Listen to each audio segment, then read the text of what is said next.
we don't have it.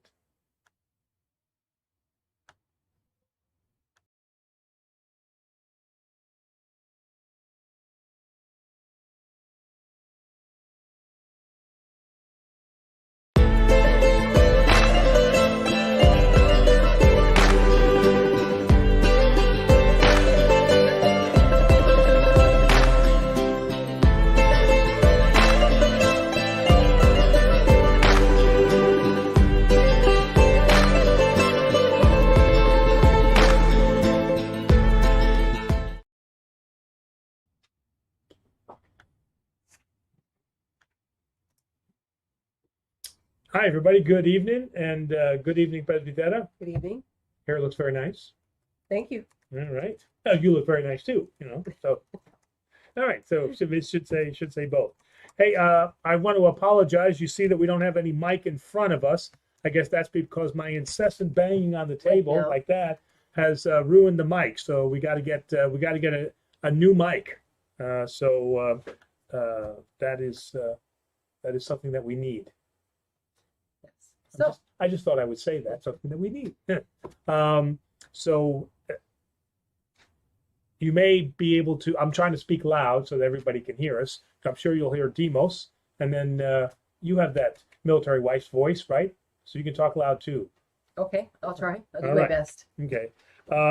So a couple of quick notes. Do we, during Thanksgiving, are we, Thanksgiving week, do we have Orthodoxy? No. Orthodox questions and answers. I don't think we have it on. No. I'll let you enjoy your Thanksgiving in peace. Think of some new questions, and then we'll be back. The other big event when we were watching that was the Theodonixia at St. Nicholas Shrine. So Patriarch Bartholomew was there, and what did he have to go to the hospital right afterwards? I think, right? They had to send him to the hospital. I think the next day. Or the next day. So it looks like they're not quite finished. We saw some construction as they came into the church, but after a rather laborious time, it looks like finally we're able to, at least they did the Theodonixia, which is the opening of the doors for the St. Nicholas Shrine downtown. So that was a really beautiful event, and it was nice to hear his words. And I was very, very impressed, as you were, that both the Patriarch and LP IV, the Archbishop, spoke in English. Yes. Yeah. I mean, he did speak some Greek, but he spoke in English, which I think was very, very nice to recognize who we are here in America. And the relics. Yeah, or relic. Yeah, he brought the relic of St. Nicholas, right? He brought something from the hand because we saw it in the reliquary box. It's very nice. The other thing that I've noticed on the show is originally when the show started, the idea was that we were going to answer just some basic questions that people had from Orthodoxy, and give those who are exploring Orthodoxy kind of a chance to ask things like, why do you have icons? Or what does the church think about this social issue? So on and so forth. Okay. What seems to have happened, which is a good thing, what seems to have happened now is that we've gotten a lot of questions that really go deep into Orthodoxy. And I'm afraid what this is doing is, I think it might be scaring some people away, because when they see those type of very, very detailed questions, that talk about very deep and specific things, it may scare somebody away who wants to ask a simple question like, I have an icon, how should I properly care for it? So what we may have to do here, and certainly, I defer to the master here, who's Demos. Okay, that maybe we get. Sorry, Jesus. Okay.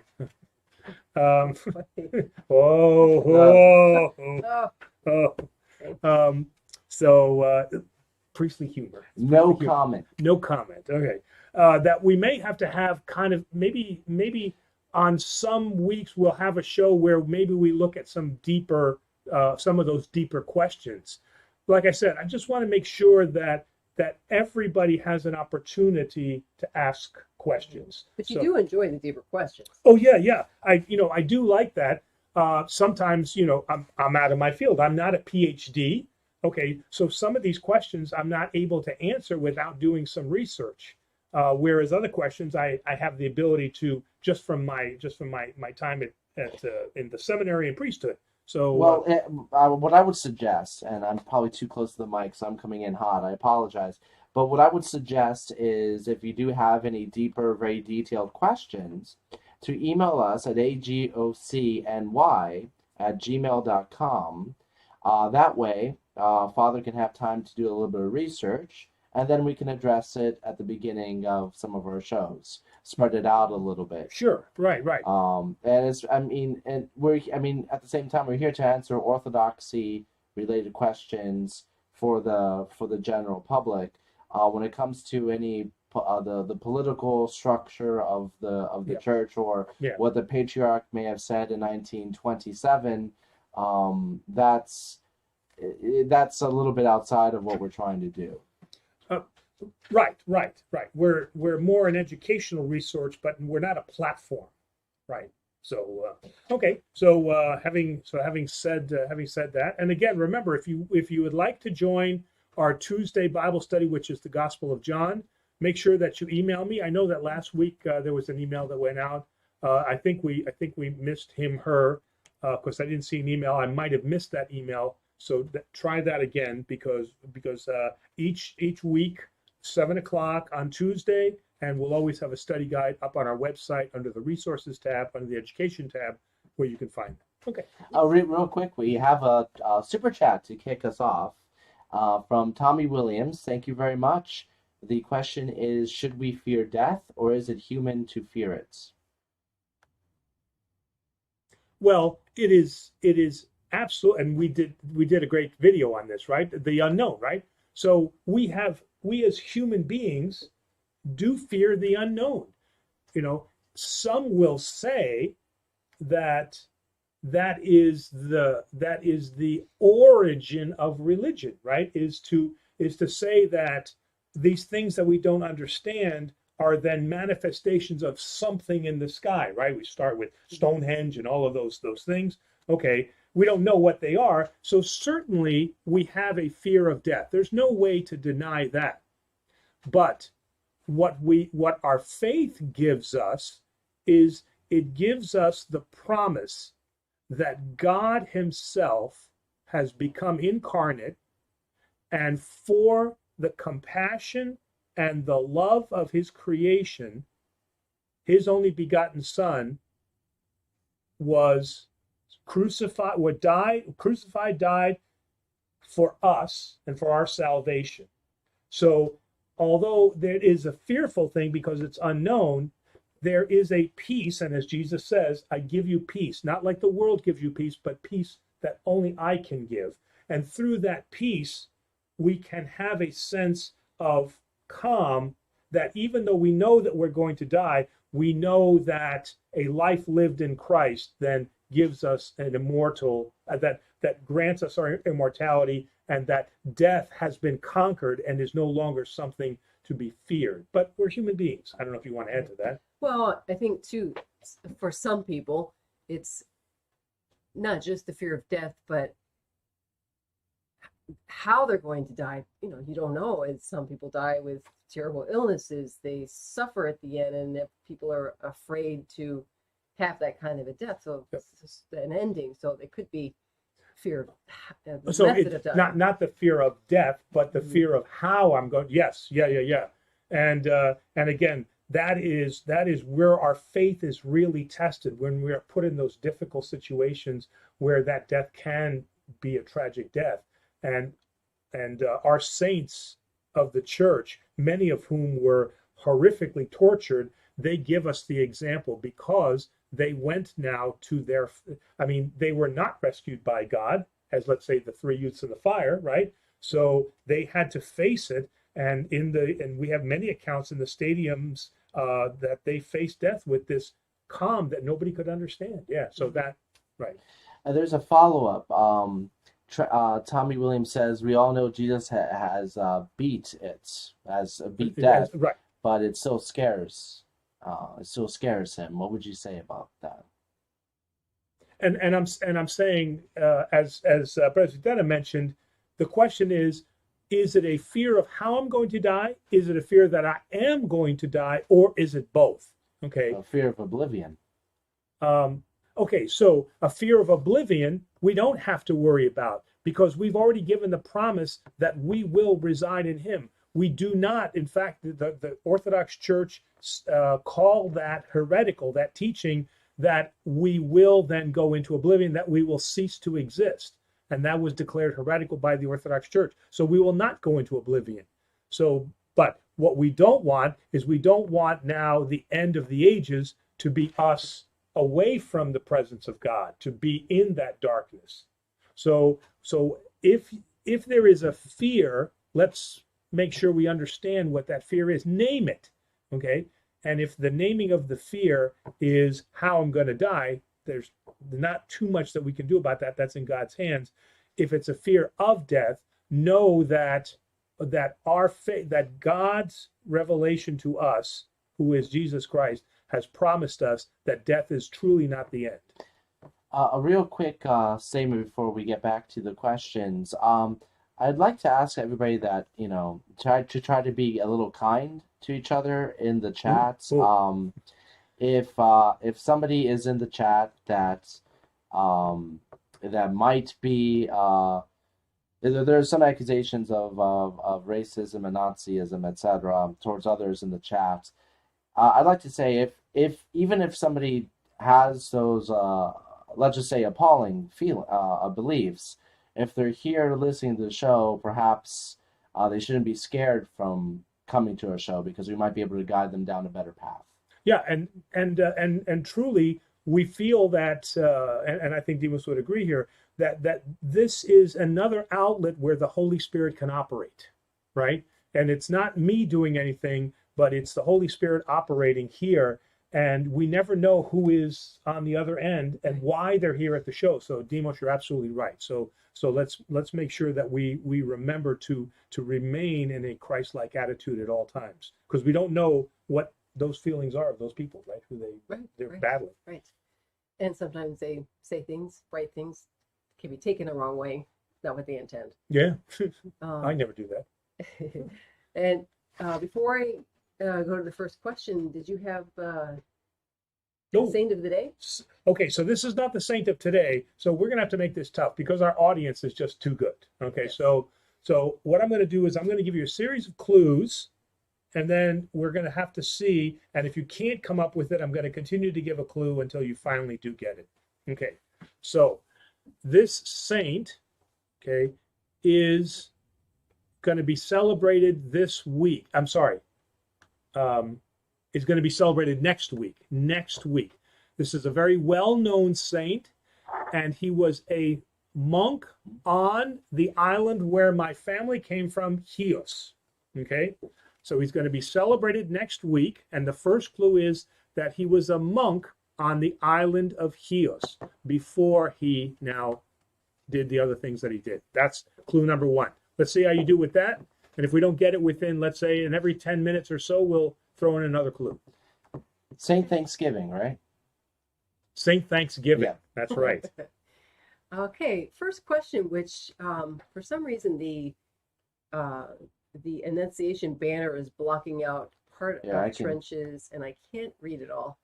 Here, it's removed. You should be able to see in a couple moments. I really hate all the posts any annoying. Let me see if I can pull it up. No, it's blocking me too. There we go. So the first question is, I'll start it and you pick up where you see it. Saint Zervakos recently, 50 years ago, said, which can you disagree? 1, the Greek nation, the new chosen people who use them as instruments of his divine revelations. 2, I saddened by and pity those clerics who reject the cassock and who shave their beards. 3, in this present evil generation, and then it says 4, very sad and pained, seeing the mournful condition of the church and her shepherds, became darkness and blasphemed. 5, the lamentable condition of people today is due on spiritual fathers. And 6, today's theologians, with a few exceptions, are opponents of orthodoxy. And that's it. So I think on the first one, so just reading a quote here from one of Elder Zervakos's addresses to the nation of Greece, which I thought was very interesting here. He says, "Fellow Greeks, let us stand well, let us stand with fear." Right out of the liturgy, right? Right. Right. "Let us be careful, otherwise we be utterly destroyed. Not so much by our enemies, but more so by ourselves. As we continue to fight with one another, we unavoidably devour each other. God has become angry with us because we do not listen to him. Instead, we curse him, we blaspheme him, and we disregard him. When we repent and return to God, we become united. Then will we be saved, and our nation will not only live, but it will also prosper, be glorified, honored, and strengthened. And this is my hope." So it's interesting that at one time the nation of Greece, through the Corinthians, through the Thessalonians, was spoke of by St. Paul. He visited them, and there is certainly a contribution that has come. But it sounds like from what Zervakos is saying now, is that Greece has lost their way. I'm not saying they have, but these are his words, that they have lost their way. And just like the nation of Israel was the chosen people, right? They have now lost their way. And we do see, unfortunately, in Europe and including Greece, we see a very, very high degree of atheism, right? Or agnosticism. I don't really care, right? So we're seeing that, unfortunately, in Europe, and we're seeing that in Greece. So Zervakos spoke on both sides, what Greece was, and unfortunately what he sees them becoming. So that's my answer for that one. The other one was on the beards. At least at seminary, that I learned that "Tayenya then kanito papa." So just because we wear beards does not make us Orthodox. All right. It was very popular in the 40s, the 50s, the 60s, all the way through the 70s, that priests in America were clean shaven. Any priest that wore a beard was looked on very differently. Now it's popular to have the beard again. All right. Again, we're not monastics. We live in the parishes. So we as Orthodox do not want to equate our orthodoxy with the length of our beards. So we want to be very careful. The beard has nothing to do with our orthodoxy. Maybe there are monastic reasons for that beard, in terms of grooming and what's the word I'm looking for? The sin of not pride, but not pride. Of vanity. Vanity. So they have that for the sin of vanity. I understand that, okay. But in fact, what I'm seeing the reverse. They are now vain because of their long beards. They say, "Oh, well, look how long my beard is." So there's a vanity in that. So we've got to be very careful about that. And not all men can grow a beard. And look at the Patriarch, right? The Patriarch kind of has that like Fu Manchu thing down there. It's not like that heavy real beard, right? So you're right. He does have a real beard. Not to say his beard's not. Oh, real. no, it's a real beard, but it's not that really heavy beard. It's much more, kind of Fu Manchu like. All right. We got a couple of guesses for your saint, including some sadness about not being an icon, but the icon and the whiskey will return. Tommy Williams' guess is St. Theodore of Studian. No. Aaron and Scott's not that Romanowski. they weren't on, not that they weren't monks on Seals, but this is not the one. St. Nectarius. Aaron gets it every week. I am telling you. And Scott got Oh it. man. So they get your blessing. I think Tommy should get something for guessing. So that was a good guess, but it is Saint Nectarius. Very, very good. So because you guys are just way too smart, so I can't do just Saint of the Day. So you can't come up. You have to plan this ahead. We have to figure out a way to make it really tough. So what was the last one? The last one there was the beards. Who was the Zervakov and what else? well, that was just the lamentable condition of people today is due on spiritual fathers. I think that's not a complete Yeah, this phrase. this is kind of what we were talking about earlier. So this is a very complicated, very deep question, Mhm. which we love. But this is the kind of question that we would ask that if we can be emailed, because with a 200 character limits on YouTube, having to break it up like this, it's Can make it confusing. it leaves it open for us misinterpreting what the Well, question is, Yep. and has Agreed.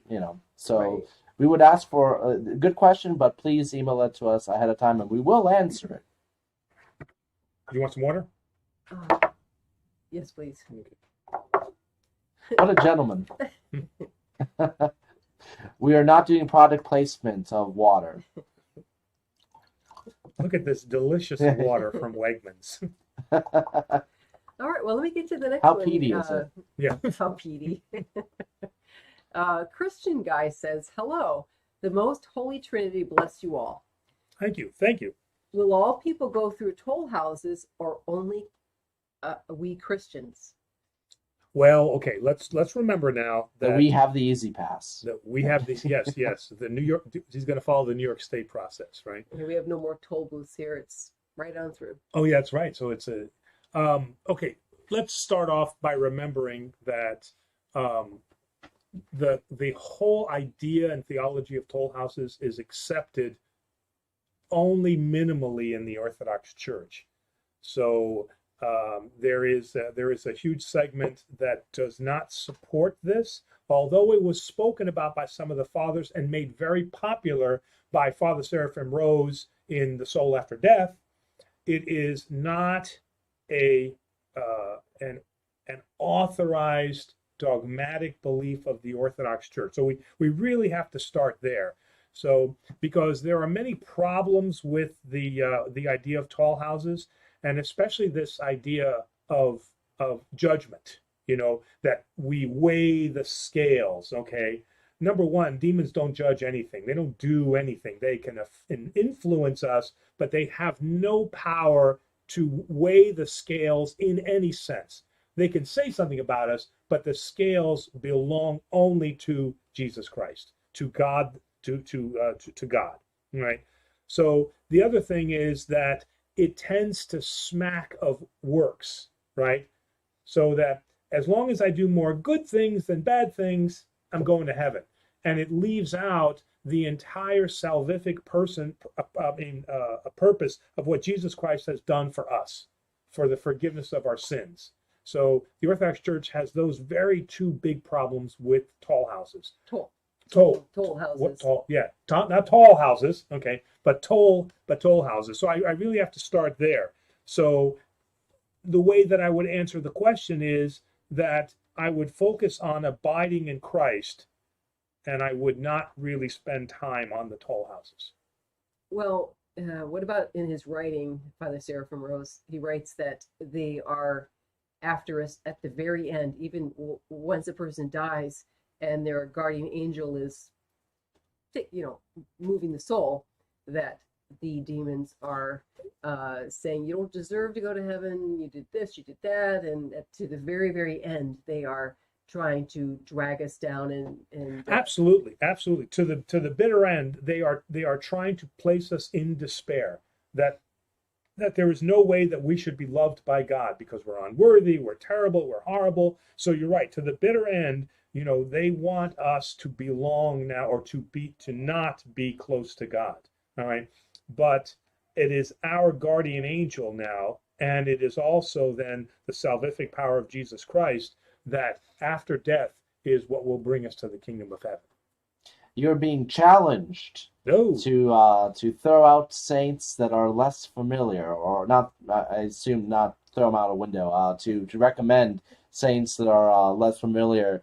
And John Paul Humphreys says, like the holy martyr Trodius of Neo Caesarea. Caesarea. Yeah, there we go. That he's for it or against it. No, it just says a suggestion. It was a funny suggestion. No, funny suggestion. Yes. Do you know anything about holy martyr Troidius? I don't know if I do. All right. Uh-oh. Oh, Okay, this is a game of Stump the Priest. priest. Yes. We'll have to check him out. Okay. Trench, question 2. The entire social infrastructure is getting hurt on a resistant to medical procedure and the Green Deal, which the church heads are pushing, which isn't their job. How can one take them seriously? How can one? Well, I know I'm familiar with the Green Deal. Um, our patriarch has spoken out, or has been a lead proponent of of of the issue of climate change, the issue of protection of water resources, the issue of saving the rainforest, of animal cruelty and protection against animal cruelty. He has been the champion of this for the entire time of his patriarchate. So we, as the Orthodox Church, at least of the Greek Orthodox Church, are fully in support of those things that will honor earth as God's creation. And the patriarch has been forward the leader of that. I mean, now today news is reporting that Pope Francis said a few words and he's going to the champion, but our patriarch has been championing this issue now and going to conferences all over the world for the last 25 years in support of this. So absolutely, we're on board with, and we won't put it under it's the New Deal or the Green Deal or Because at that point it gets very political, and yes, any kind of bill that they try to pass, it's always filled with so many other things that can serve as a contradiction to what we're trying to accomplish. And so he has always been a patron. I'm talking about our patriarch has always been a patron of treating as holy this creation and everything that is in it, without now the political baggage that goes along, as what Demos says. Well, that was our directive. Well, Adam and Eve's directive in the garden, right? Take care of. Right. Take care of the garden, safeguard. People have translated it be Lord over it or master over it or, have power over it. But safeguarding it is part of that authority. And as far as the medical procedure, we've already talked about, like, at this moment, we can't really discuss it on YouTube because our entire channel would be struck. So at the moment, we're going to have to dismiss that part of the question. Yes. Oh, sorry. Thinking about Adam and Eve in the garden, when Adam was then told to name the animals, I wonder if that was so that he would care for them, or people on a farm don't name their chickens, they don't name their cows because you don't want to eat them then, but he had to give them names. So is there any possibility that was? I mean, certainly we could make that connection, because again, with the Jewish idea that knowing the name gives you power over that, but also gives you a responsibility to then treat it respectfully. Okay. Is that the reason there's always been a controversy as to the name of God? Yes, because they asked for the name. What name shall I say? What name shall I say? And God, not giving his name, said, I am that I am. And Jesus used the same thing for himself. He said, I am. So he refused to give him the name. Right. And Bob Dylan has a great song about naming the animals. Yeah. Oh yeah. Always been mad asks, do the Greeks baptize foreigners into the church? Well, if a foreigner is if we're going to describe or define a foreigner as somebody who is not Orthodox, then the answer is absolutely yes. For sure we do. Okay. You were at one time a foreigner, right? You were not part of the Orthodox Church, right? And you became a part of the Orthodox Church. So you were foreign to the Orthodox Church. If we're just talking about those that are not from a particular country, since the Orthodox Church does not have an allegiance to any particular country, then nobody is considered a foreigner. So yes, anybody that wishes to come into the Orthodox faith is welcome. Yes, well, we're all foreigners before we become Before, baptized. yeah, before we get baptized, right? I see Trench's questions. I want to. We do actually have a super chat once again from Tommy. Thank you, Tommy. Thanks, Tommy. Do any sects of Orthodox not do liturgy of Saint John, Christendom? Like, do they do a different liturgy? Okay, that I know of, all I'm thinking, I'm thinking of the churches I've been to, the Ethiopian churches, the Russian churches, the Romanian churches, the Byzantine Catholic churches, obviously the Greek Orthodox. All of them have been using the St. John liturgy, St. John Christendom liturgy. So I am not aware of any that do not use the St. John Christendom liturgy. Now, if somebody out there has, I would be interested to find that out. So if you attend somewhere that they are not using a liturgy, I would be very interested to find out about that. The Coptics are using the St. John liturgy. So I'd be very interested to see, because that might be something they shouldn't be doing. Okay, I'll come back. Trench, I promise I'll get back to your question. I want to ask from some different people that haven't asked yet. Aaron 88205. Hi, everyone. Hey. My first question, how did the Patriarch receive the title of All Holiness, since only God is holy? How did this come about, and why?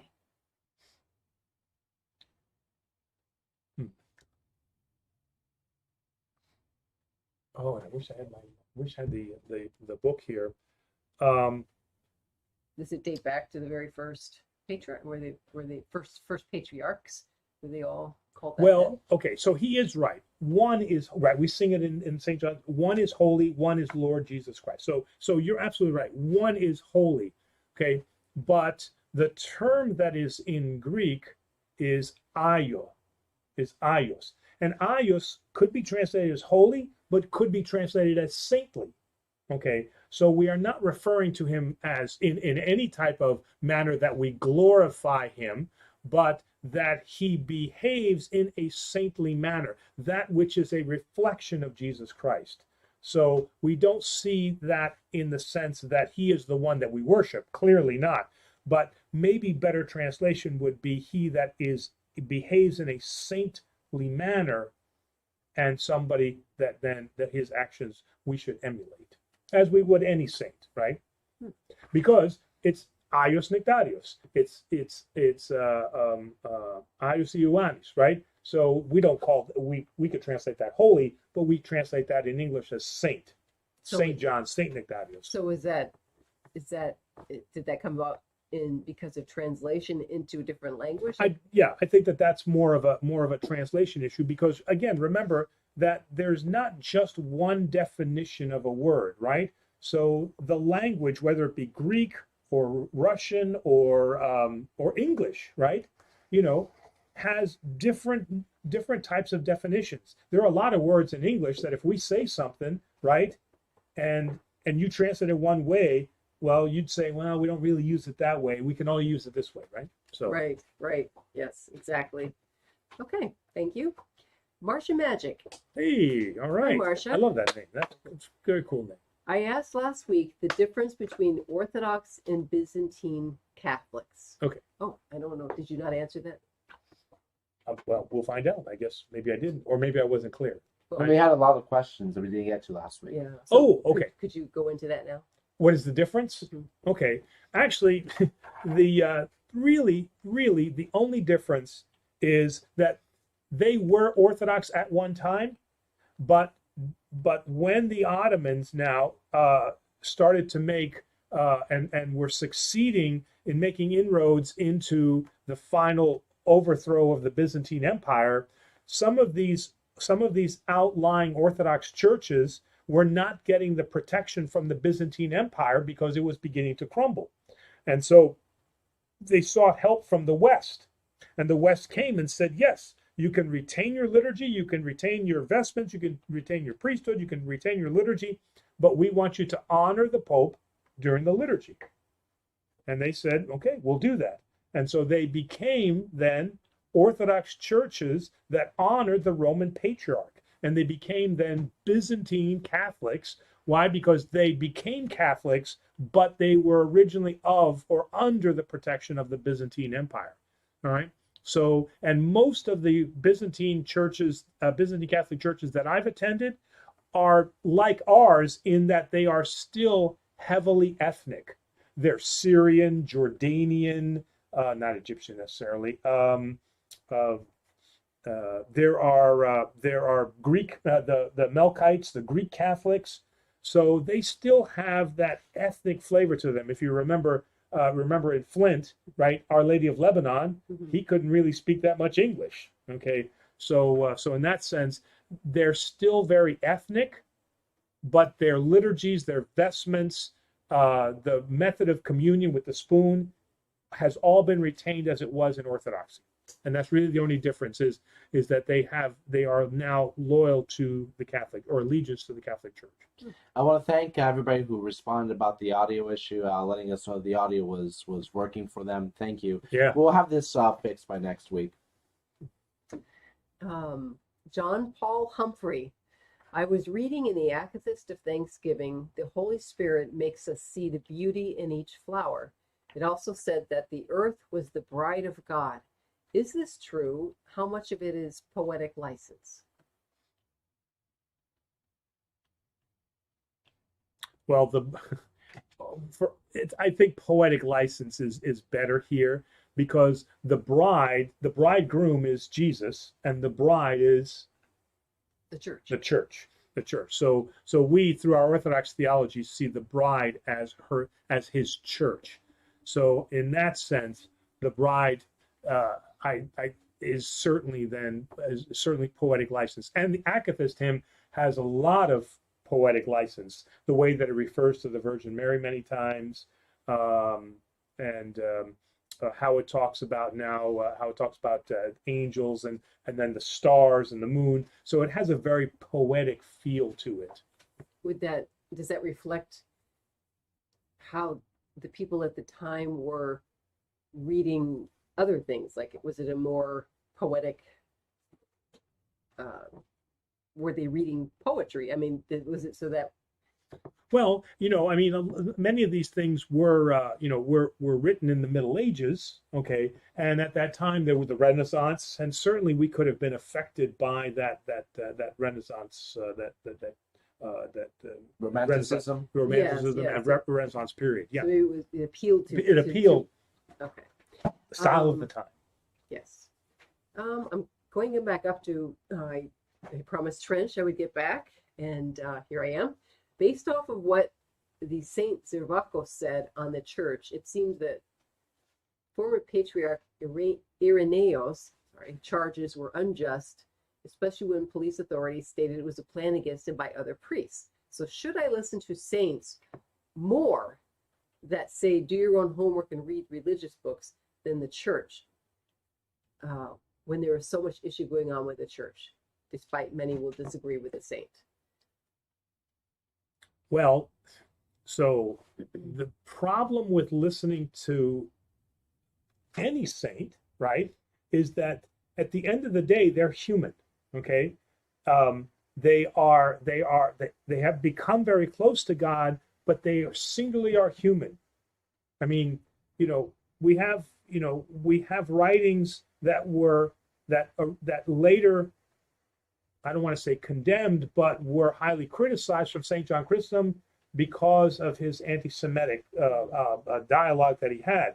We have Origen, who gave us many important things that we use in Orthodox theology, and he was condemned as a heretic. Saint Ignatius was condemned as a heretic for political reasons. Okay, so throughout our history, we have to be very careful that we do not over-glorify the saints. The only thing that is pure is the capital C church. Not the small c church, because it's run by people, right? But the only thing that is pure is the capital C church. And she is, as the Orthodox theology says, she is our mother. And we are obedient to our mother because her bridegroom is Christ, who is our God, who we do worship. And so the church in her motherly fashion is the one who guides us, and that she can never steer us wrong, because she is not one person. She is always pure, and her canons are there to help guide us, but at the same time she always does that with compassion. So in that sense, it is always much more important to listen to the capital C Church than it is to listen to any one particular saint, because, you know, depending upon what we read and when they wrote it, we can be led astray. Okay, good to know. We have a super chat from Toby. Thank you, Toby. $5. Thank you very much. How does communion work for those with extreme allergies, such as allergies, no alcohol, no grains? You've had this before. This question before. No, you've had this issue with someone that was what's it so called? They couldn't have gluten. Okay, so I did have a parishioner in Flint, and they had a gluten allergy, and so we tried some gluten-free bread, and it was just, whew, oh man, it was. You told the cat you want more gluten. I told the cat that's what's wrong, is I need more gluten. Well, gluten is what makes bread taste so good. It tastes so good. So anyway, so the gluten-free bread didn't work out. So what we ended up doing was that the particle that I put on the spoon for that person was very minute, and they didn't have any problem with it. All right. As I mentioned before, I am 99% sure that I have communed those people who are alcoholics. And again, the amount that is on the spoon, and remember, it's 50-50. By the time you get it, right, it's not pure alcohol anymore, because not only during the proskomedie have I added water, but then at the time of preparation after the epiklesis, I add the zeon, the hot water, and so I've diluted it almost 75%, and then so you're getting this little bit, plus you're getting a little bit of the bread. So I have not had any issue. So I am 100% convinced that this is truly the body and blood which will do no harm. Mm-hmm. Now, again, we don't want to test God. I don't want to put pure alcohol on the spoon and a huge piece of the body. Okay, so I'm respectful. But the amounts that I put on, I have not once in 15 years had a problem. And it's not a lot of the wine on the spoon anyway. I mean, it's a very small spoon. Oh, yeah. I mean, it's not even a tablespoon, right? You know, it's like a baby spoon. Yeah. Aaron Good question.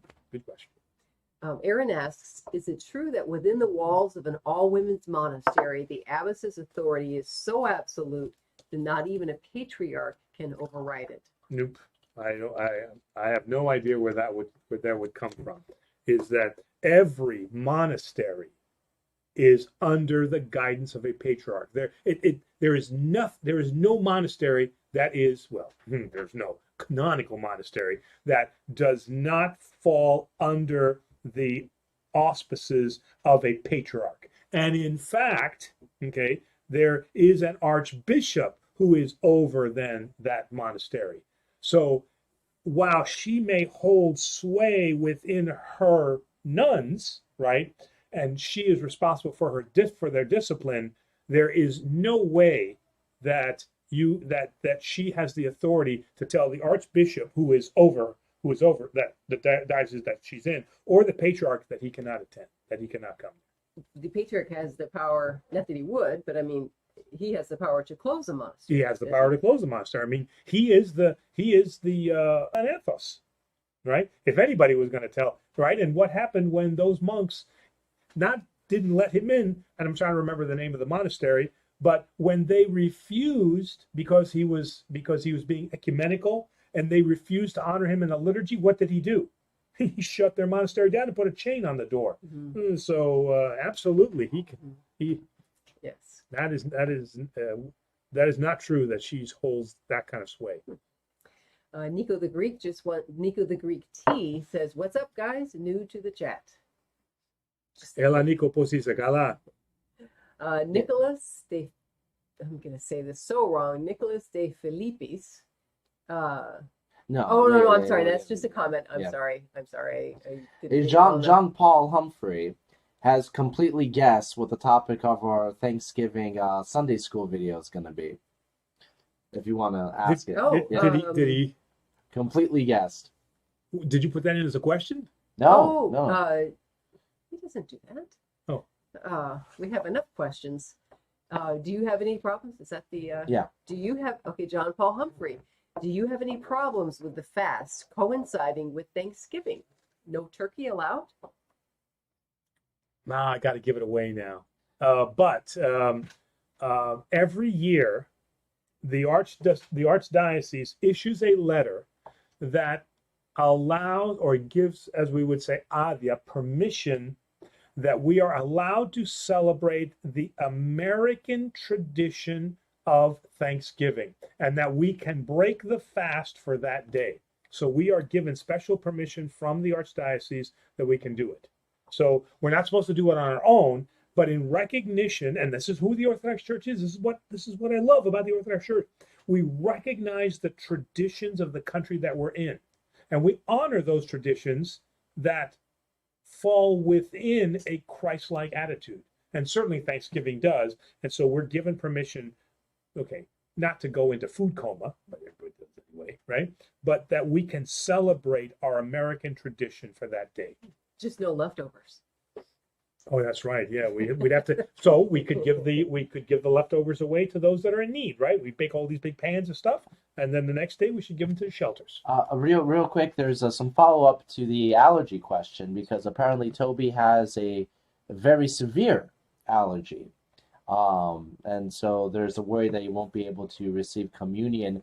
Although Procode says that they are allergic to wine fermentation and to normal bread, and they take the Holy Communion and they are good. But let's just explore this. If Toby has such a severe allergy, where even just a little bit is an issue, is there another option? Yeah, and there always is an option, but in that case, the absolute best thing that you can do is you talk to your parish priest, and you say, "This is my situation," and trust me, he will come up with a solution that will work so that you can receive the body and blood. There will be a way to do this. But like I said, I just haven't seen any problems. But we recognize that there are people that do have, like you do, maybe an extreme allergy. Your priest will work this out with you. Yeah, after all, at the end of the day, God knows you have the allergy. Yeah, I mean, right. Lazarus says, "Hello, I feel afraid to ask my priest this, so please don't be too harsh on me." Yeah. And he has a laughing emoji. Lately, I've been feeling very drawn to Roman Catholicism, Latin Rite, Catholic customs overall. Is it a sin to convert? No, of course not. Of course it's not a sin to convert. I mean, look, as I've always said, what is important is not to be Orthodox, Catholic, or Protestant. What is important is to have a personal relationship with Jesus Christ so that you can draw nearer to God. That is the most important thing, okay? Some people find that, like we find that in Orthodoxy. Other people find it in Catholicism, and then others find it in Protestantism, okay? We, as the Orthodox Church, will never condemn that, okay? So we're not gaining members. We are doing what Jesus Christ said, which is teach them to geez, I just went blank. Go and baptize all nations and teach them in the name of the Father, Son, and Holy Spirit. Okay, bring people to me. All right, and that's our only role. So what I would say though is I would make sure that as you go down this road, okay, if you can't, I mean, you know, you have to have that you have to have that discussion with your priest, okay? And there is nothing wrong in exploring something that you are drawn to, because again, we have no issue with the Catholic Church. Jesus Christ, the Holy Spirit, is in the Catholic Church too. So there's nothing wrong with you exploring that. I just would not do the conversion until you are properly catechized, and this truly is the calling. This is why your priest has to be involved, okay? Because part of your character has to be able to make that stand. You don't want to go to the Catholic Church in the shadows. That's totally inappropriate. You have to go in the light. And so you stand up and you say, this is what I'm exploring. And if he's going to take the attitude of, well, if you want to go, then just get out of here. Okay, then you have to find another priest who's going to be a little bit more sympathetic. I don't think that that's going to necessarily be the case. I think more of what's going to happen is going to say, can you tell me why, what is it? And let's explore that. And you may find through him that it's really not that you want to be Catholic, but there's something that you don't like about the day-to-day life of the Orthodox Church. I mean, yeah, come on. You've been in the Orthodox Church for how many years now, right? I mean, we got our problems, right? We got our issues. We got our ethnic issues. We got our regular issues, but those have nothing to do with the life of the church. Well, every church has its problems. Every church, right? I've worked at different denomination churches, and I'd argue that Greek Orthodoxy has a better food, but I'm biased. Oh, without a doubt. I mean, without a doubt. Nico the Greek T, can you touch a little bit on the difference between new calendar and old calendar Greek Orthodox, and what is your opinion about old calendar Greek Orthodox?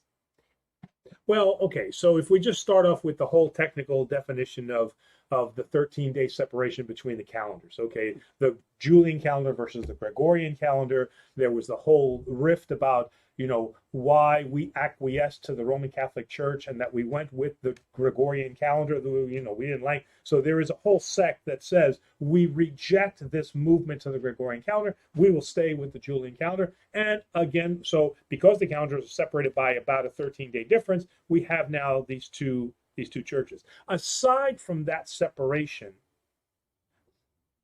the old calendar church tends to be much more strict than a, let's call it, new calendar church, like the Greek Orthodox Church. So because they tend to come more from that Slavic tradition, they hold, and I got to give them credit for this, they hold to the sacramental life much, much more fiercely than we do. I got to give them credit for that. So, you will not receive communion unless you have gone to confession. Okay, they're death on that. There is a much, much greater charge on baptism. If you bring your child and you want them to be baptized, more than likely an old calendar priest will say, I haven't seen you in church. Start coming to church, and then let's talk about baptism. Okay. Mm-hmm. Whereas here we were a little more mushy about that. All right. So when I say that they're strict, I'm not saying that in a bad way, but I'm saying that they, and as Trench might say, they hold to the sacramental life of the church, to what orthodoxy is, much, much more closely, than we do. So kudos to them for that. Now, their numbers reflect that, because people will say, well, who are you to tell me what to do? Well, especially here in America. All right. So they're not as popular. All right. So in that case, their numbers tend to stay a little bit lower, but they are, what orthodoxy should be in America, and many times we're a little weak in that.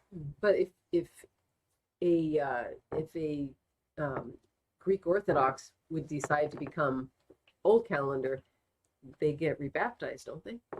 Not all. Oh, not all? No, not all. Not they do respect the idea of the one baptism for the remission of sins. I don't think that they would rebaptize. There are some, and both churches recognize that as heretical practice. Those are outliers that shouldn't be doing that. So what if a couple decides that are Greek Orthodox, let's just say someone from our church, decides to go and become old calendar, and one is Greek Orthodox, the spouse is not. How does that work going to old calendar? Do they not consider that a valid marriage? Because probably they would not consider that a valid marriage, right? So they would they would probably stay to the point that they want both of them to be Orthodox, or at least moving in that direction. Okay. All right, Nico. Oh, sorry, just read that one. T. Is it a terrible sin as Orthodox Christians to be intimate in a committed relationship where both are Orthodox, both are divorced and middle-aged, so marriage is not a priority? Well, so okay, so we have akrivia, the strict interpretation of canon law, and we have economia. Okay, by the strictest sense of the word, the Orthodox Church recognizes that the proper place for intimacy, that high degree of intimacy, is within the bonds of a married life. Okay, so that is who we are as the Orthodox Church. All right, but we respect and we understand that, let's say couples that are older have already raised their kids. Something happened, they got divorced. Okay, they're older now. They want to be very careful about their not losing their livelihood. Like, let's say they marry somebody and then all of a sudden he or she claims their inheritance. Okay, they want to be much more careful. Then they tend not to get married. Okay, the Orthodox Church can understand those realities. All right, and what they would say is, this is not the perfect situation. This is not what we would want. But she's, I think it was a she or no? T? I don't know. Okay, so It's a letter. T. in a letter T. So I think what T said was very, very important.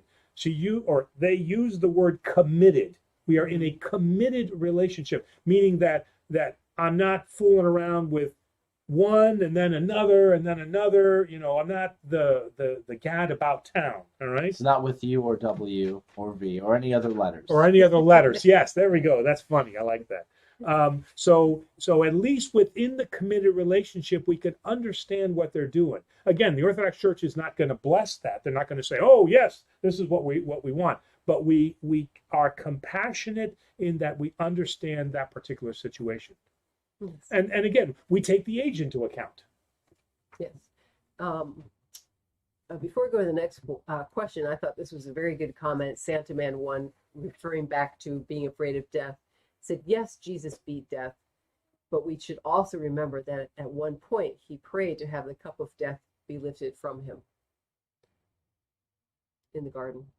Well, so did he want the death, or did he want the passion, the crucifixion?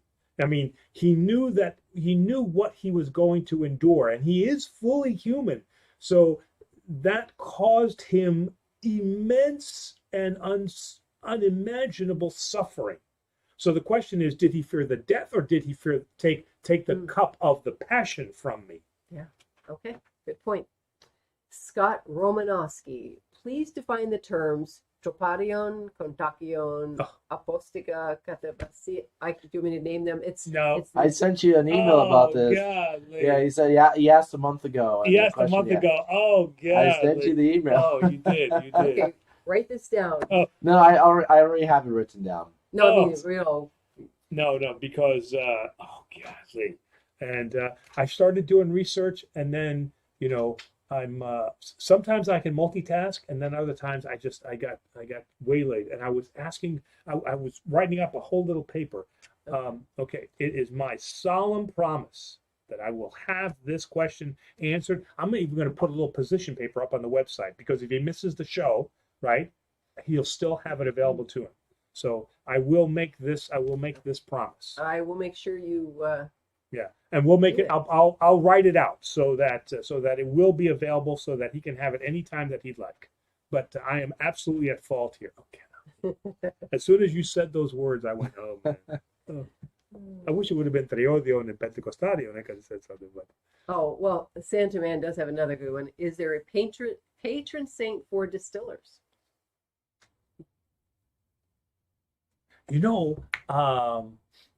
There is, right? Because when we were in Scotland, okay, they were they did mention that there was a saint that they had for the growing the wheat and the barley to make sure that that it was. And I'm trying to remember who that saint was that they prayed that they asked for intercessions from to make sure that the harvest was good, and for the not for the whisk the still pots, but certainly that the wheat that they used, that there was going to be a good year and that they could be productive. How about bringing back an encore performance of the whiskey of the day, along with the patron saint of distillers?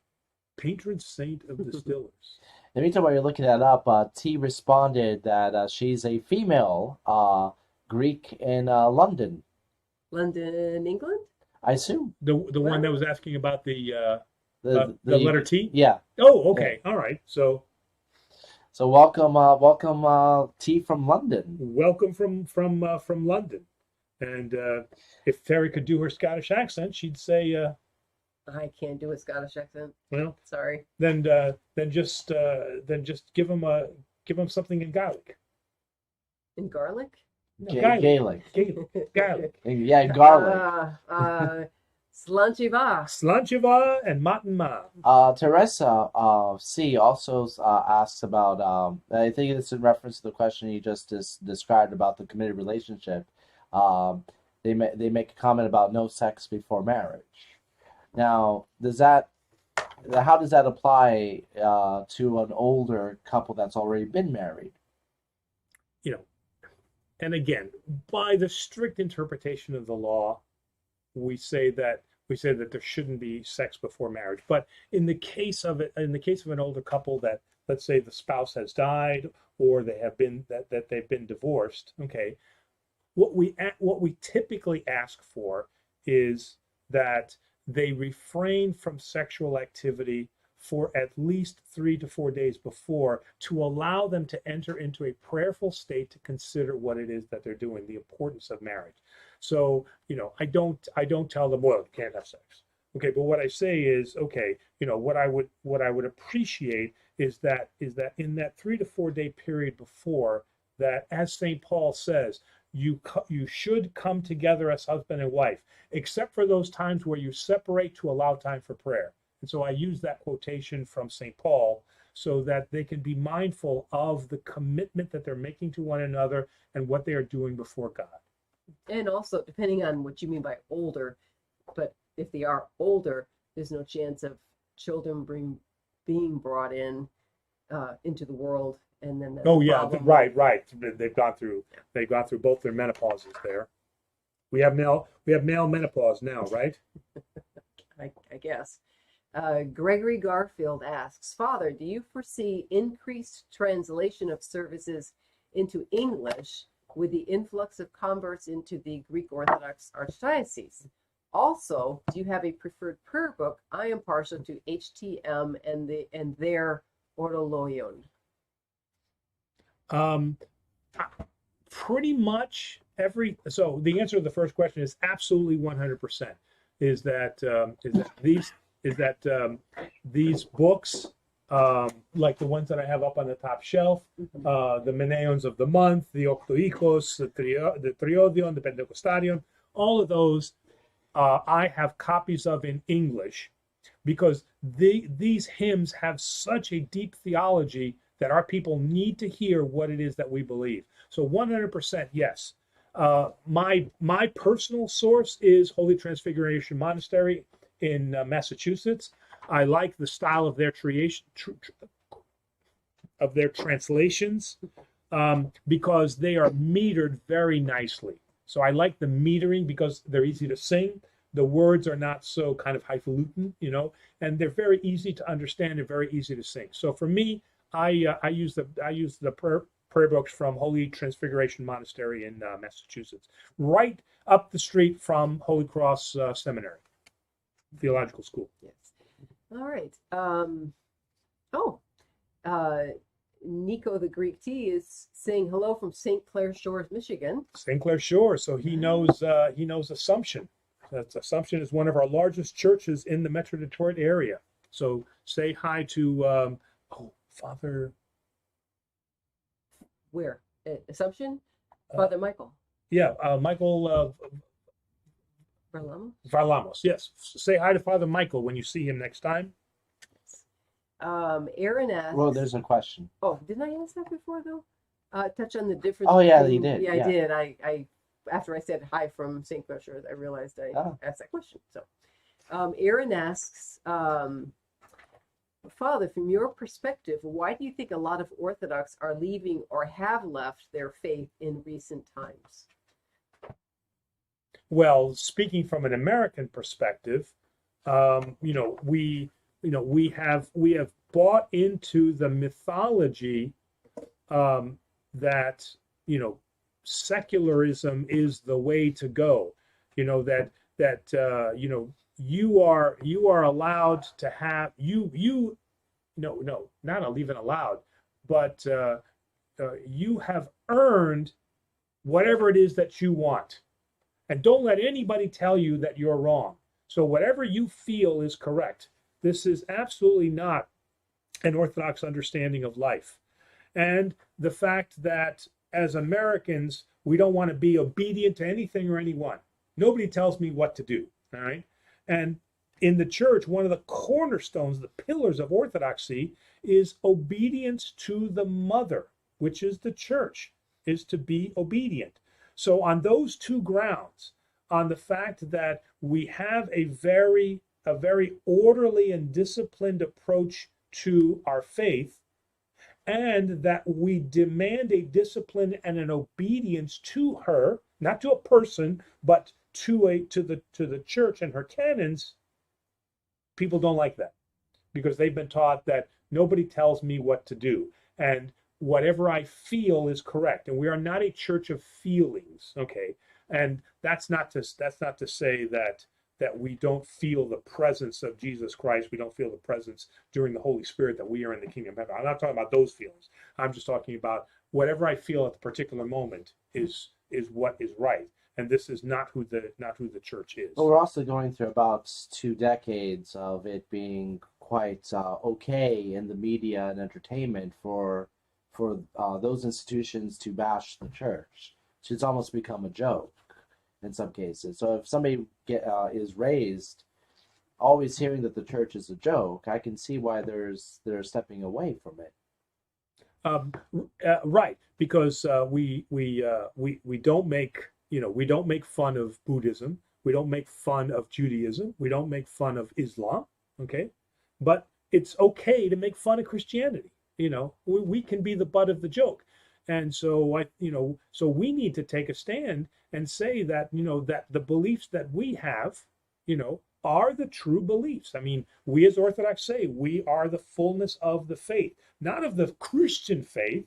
We are the fullness of the faith. I mean, that's a bold statement. Okay. So we also have to have the courage to stand up and be able to do that. So and you bring up a good point. Some of that is cowardice. Yeah, there are also some bad actors, like the people who protest outside of funerals that don't exactly give Christianity as a whole a good name. So there's good and there's bad. There's good, right. But those things, the idea of discipline, and when you have in America so many non-denominational churches that will say to you, you know what, you're right, come as you are, don't worry about changing. We'll give you the entertainment that you're looking for, and we can't do that. We will not do that, and so that unfortunately is going to limit our numbers. Nicholas asks, are there any, and I never say this right, molibon, or paraclesis, or even an icon to help people who might be lacking in reason or discernment? Oh, a molban, I think, is a Russian term, and I'm trying to remember what that stands for. Well, he says paraclesis or an icon, so I'm thinking maybe it's a... And that paraclesis for what then? Lacking in reason or discernment. There's not a paraclesis service for that, but I think that the best prayer that I can think of that we say in every liturgy right before the gospel, I think, is the best one that we could that we could say. We'll,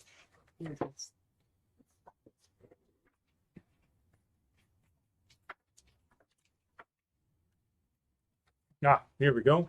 Love this. This is one of my favorites. I memorized it, but I want to save. Go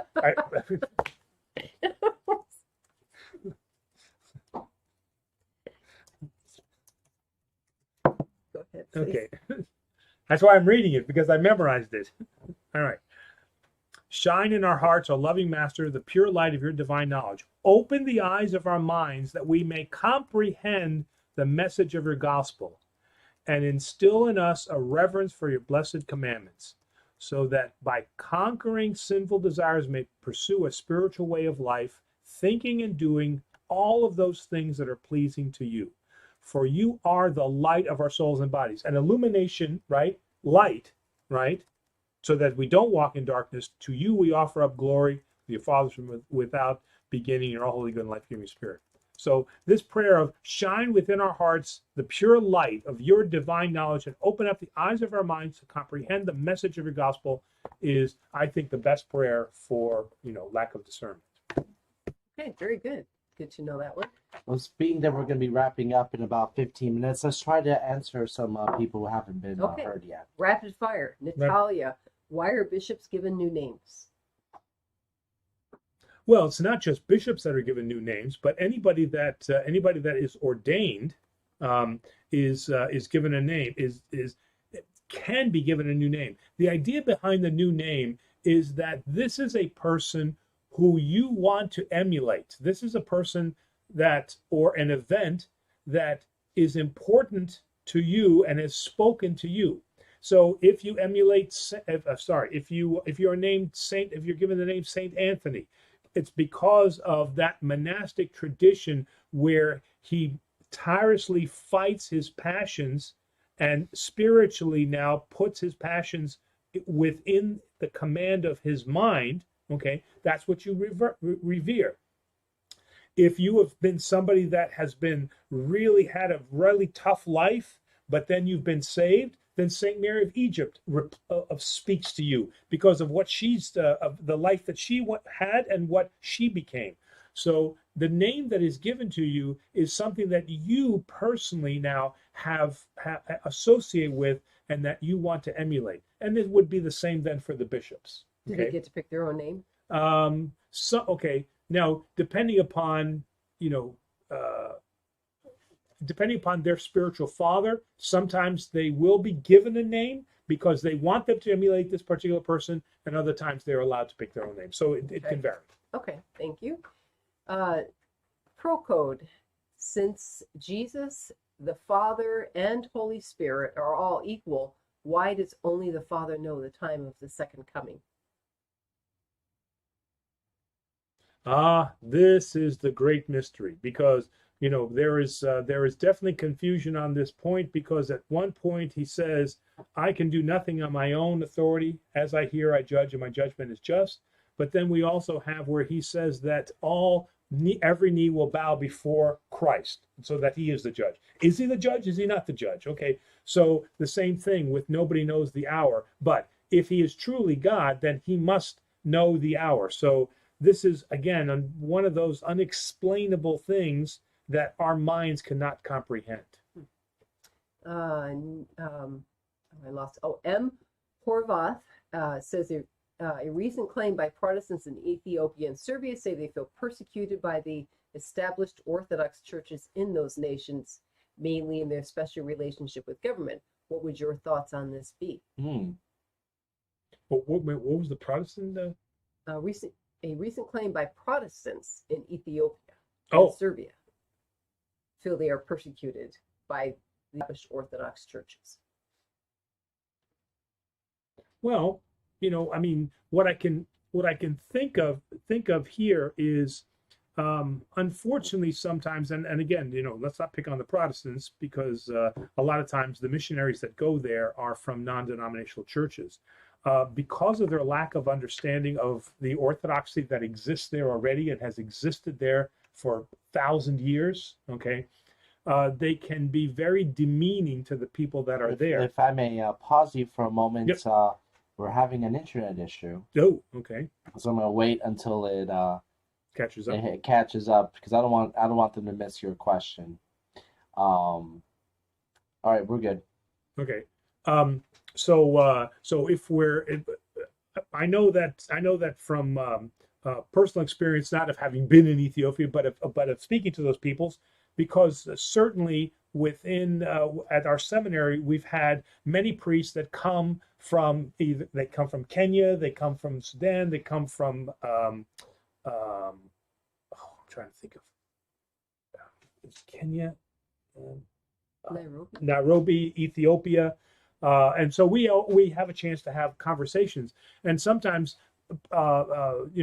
missionaries from the Protestant faith will come there and not realize the long history of Christian tradition that those countries have, and rather than ask them if they know, they just come in and say, "You don't really know Jesus Christ." Okay, because you don't have a personal relationship, you have this, and you don't need a liturgy, and you don't have to talk to a priest. Don't worry about confession. So they denigrate those things that have been the Orthodox Church's tradition that has been upheld from the apostolic times, and so they see that as a persecution, rather than come in and say, tell us about your faith, as the Orthodox would do. Tell us about your faith. And then when they see that alignment, say, okay, then you already know who Jesus Christ is, and then move on. They don't do that. And it can feel like a persecution because your faith is being ridiculed, even though it is the same faith. So sometimes they just don't take time out to learn who we are as Orthodox. I apologize if I skip some questions. I'm going down to those who haven't had one asked yet. So I'm skipping to Mark Fetch. I am baptized Byzantine Catholic, but feel drawn to the Catholic Church. Oh, from the Catholic Church to Orthodoxy. Mm-hmm. I have not been to a Byzantine church in a long time. As I explore Orthodoxy, I feel an intense desire and need to receive the Eucharist again. I am longing for it. But with my hesitation with the Catholic Church and still exploring Orthodoxy, what should I do about this need for the body and blood? In the meantime, do I go back to the Byzantine Church and pray for guidance about Orthodoxy, even though I disagree with the Catholic Church, or do I go without the Eucharist in the meantime? No. No priest will ever say to you, or should ever say to you, that you should stay away from the cup. Again, we believe very, very strongly. In fact, it's the fathers of the church say it, is that it is the medicine of immortality, and that it is essential for salvation. Again, this is one of our doctrines, is that receipt of Holy Communion as a sacrament is essential for salvation. So absolutely not. Do not take yourself away from the cup. The body and blood of Jesus Christ is valid, from our perspective, is valid in the Catholic Church, as certainly it is in the Orthodox Church. So continue to receive the body and blood right now in the Catholic Church, because this is the faith that you have. Absolutely continue to explore Orthodoxy. Once you have made a decision that Orthodoxy is your path, then you will, in the Orthodox Church, you will receive the body and blood. You won't receive a better body and blood or anything like that, okay? Because there is only one Jesus. There is only one Christ, and his blood is both present in their Eucharist and certainly in our Eucharist. But at this present time, do not keep yourself away from the medicine of immortality. This is how we abide in Christ as Catholics and Orthodox. Okay. I think I have read questions from everybody, and now I'm trying to skip back up to the question. Well, we can pick up. M. Horvath has another question. For a Protestant, what early church fathers would you recommend for reading? What early church fathers would I recommend for reading? Okay, let's see. Obviously the easy one is St. John Chrysostom. However, I would probably begin with Saint Basil and Saint Gregory. Their orations on on the Book of Genesis, creation, and then how that takes us through the salvific history from Genesis are par excellent. Next, I would probably look at Saint Athanasius on the resurrection, and look at the homilies and the apologies that Saint Athanasius, is one of our great defenders of Orthodoxy, has spoken about the importance and the essence of what Jesus Christ did through his death and resurrection. So I would start, like I said, with Saint Basil, Saint Gregory, and then I said Saint Athanasius. Beside that, let me think. I'm trying to think now. There was one other father that I thought. I can't hear you. No, that's what I'm thinking. Saint Simeon, the new theologian, yes, but this is not who I was. I have one more that I want to think of. But start with those three. I'm thinking. Okay, it'll come to you. Let me go to T has a question. Father, how is it that some people are susceptible to demonic influences more than other people? Well, we would probably say that it is, yes, as bad as this sounds, as horrible as this sounds, weakness of faith. Weakness always makes you vulnerable to attack, right? I mean, if you're a soldier and you're not up to snuff, you're not trained, it's easy for the enemy to overcome you. Those soldiers who are trained, who know, and again, I'm using a military analogy here, but those soldiers who are well trained, confident in their ability, know what they need to do, and know that their training will get them through whatever it is, they are tough to beat. They're almost impossible to beat. It's the same thing. Those who are weak in their faith, they're not sure. Is Jesus really, is it really true about this? Should I believe in the Mati? Or should I believe in Jesus? Or what should I carry? Benny, right? The famous thing about Benny. He's holding up from the Mummy movie. From the Mummy movie. He's holding up all these things. Those things can get us in trouble because we're weak. Once we know who Jesus Christ is, and we know that he is the only one that can save us in that strength, then everything else falls away. We don't, you've said it yourself, right? I mean, when you've told me sometimes over, even before we were married, you would feel nervous or scared or anything like that. You'd say the Lord's Prayer, and I've done it too. And then a calmness comes over you because you are confident in who you are and who Jesus Christ is for you. So I really believe that's where that comes from, is that we have to be strong in our faith. We have to believe what we say is true, that Jesus Christ has conquered death, and that we are given the promise of heaven. And sometimes we don't believe that, and we say, well, we've got these superstitions, and so we let those superstitions, which are demonic, take over us. Well, take us over.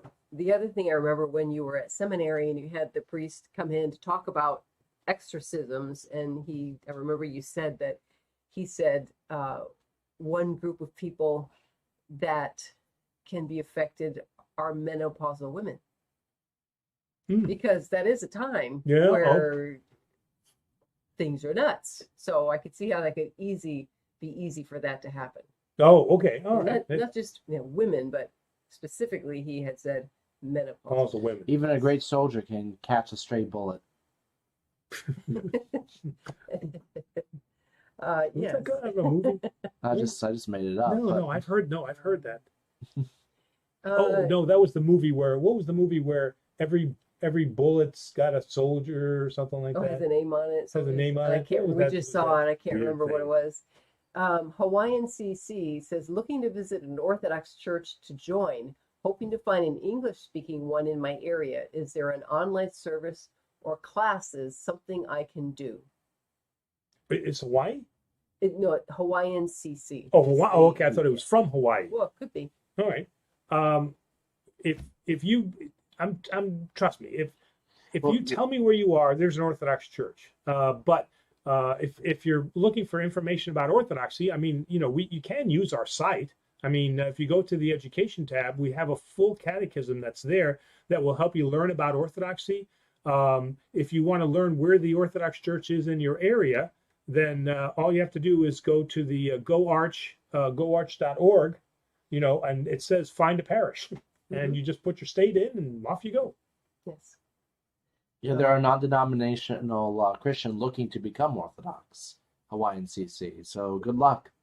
Yeah, that's and in fact, if you find an area that you're looking for, let me know what that area is, and I'll help you make an introduction with a priest there. Because if it's at least it's the Greek Archdiocese, we all pretty much know one another. It's not like there's that many of us. And once again, you can contact us at agocny@gmail, which I posted already in the chat. Gmail.com. Yeah. Oh yes. .com. Well, yes.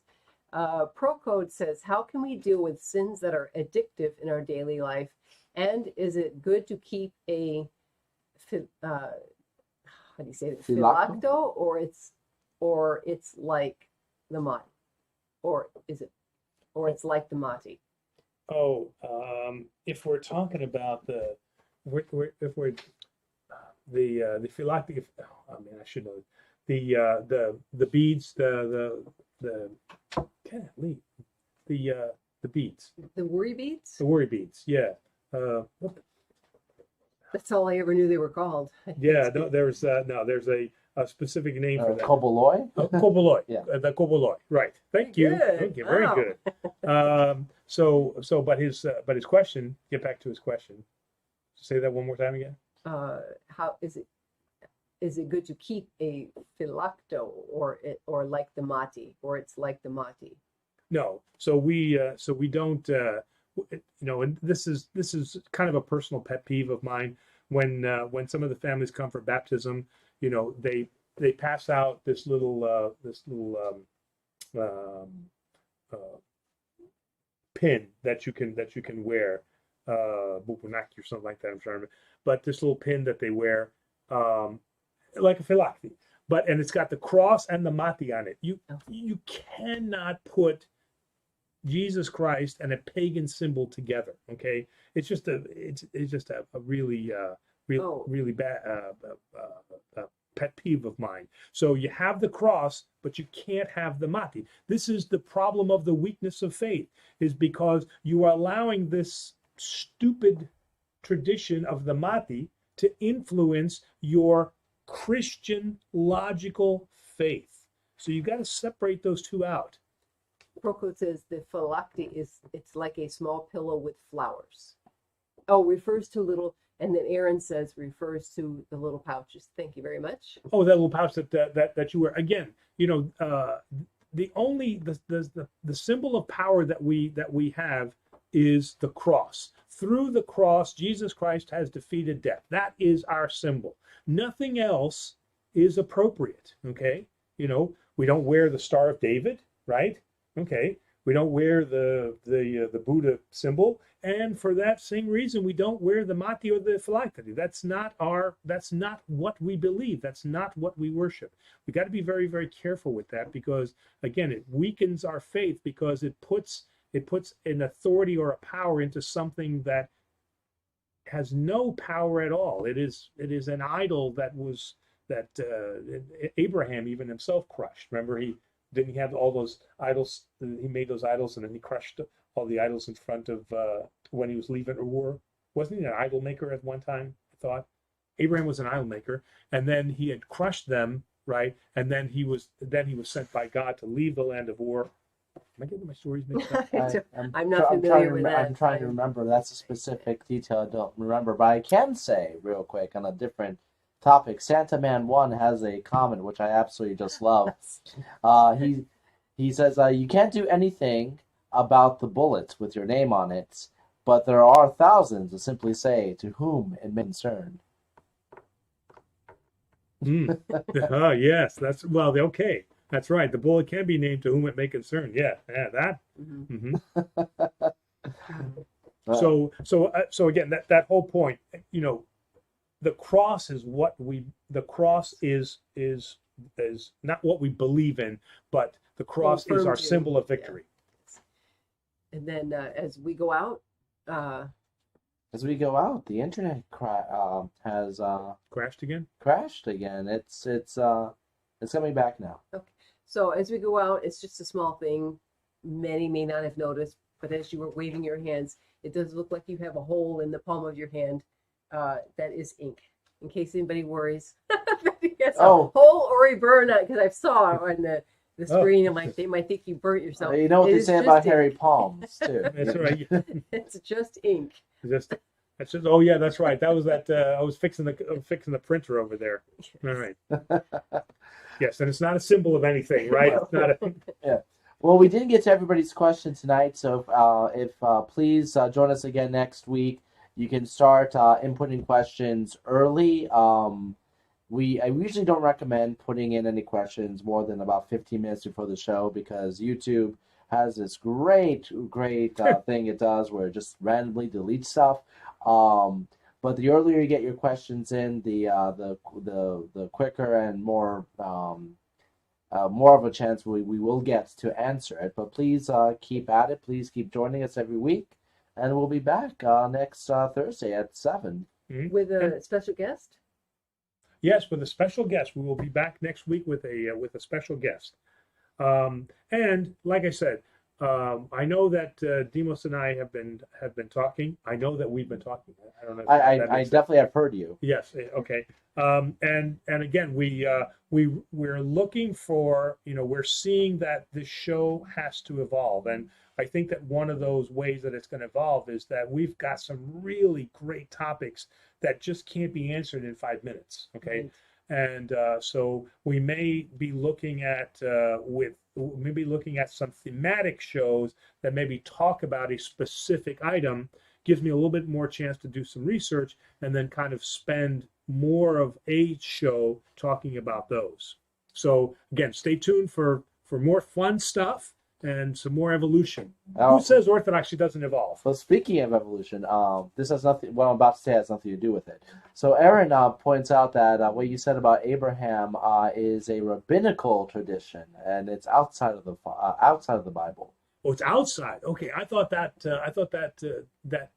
that's a rabbinical tradition. Okay, all right, thank you. Yeah, because I've been reading Genesis for the Sunday schools. I'm like, but I remembered that story. So I'm like, I don't remember reading it.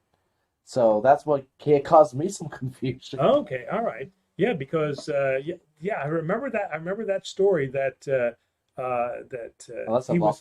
he was an idol trader, but then he discovered the one true God.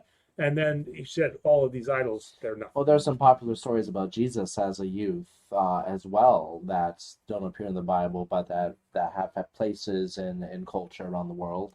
One where he creates birds out of clay or something like that. I don't remember the details. Right. But anyway, if you have questions about that, join us next week. Yeah. Right.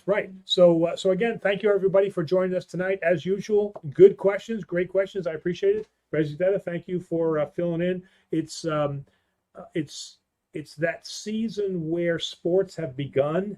Well, I mean, sports are always going on, but sports are really heavy. So a couple of our regular hosts, unfortunately, are doing hockey right now. So I'm a little bit low on hosts for the show. So I appreciate you pitching in and helping out, and you're probably one of the only ones who can criticize me at will. Not criticize, but correct me. Well, not correct, but maybe help you rephrase your answer to what you really mean. What I really mean, because you don't say now and all right enough, though. I mean, no, that's true. Oh, and again, we have to distribute those. One of the games that we're going to be playing is we're going to be playing Priest Bingo, which you're holding upside down and nobody can see. All right, so we will be playing through one of these nights. We're going to be playing Priest Bingo, and we're going to be awarding then a gift certificate to anybody that actually does bingo. So, all right, we're all set.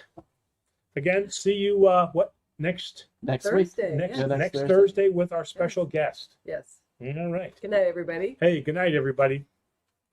Good night.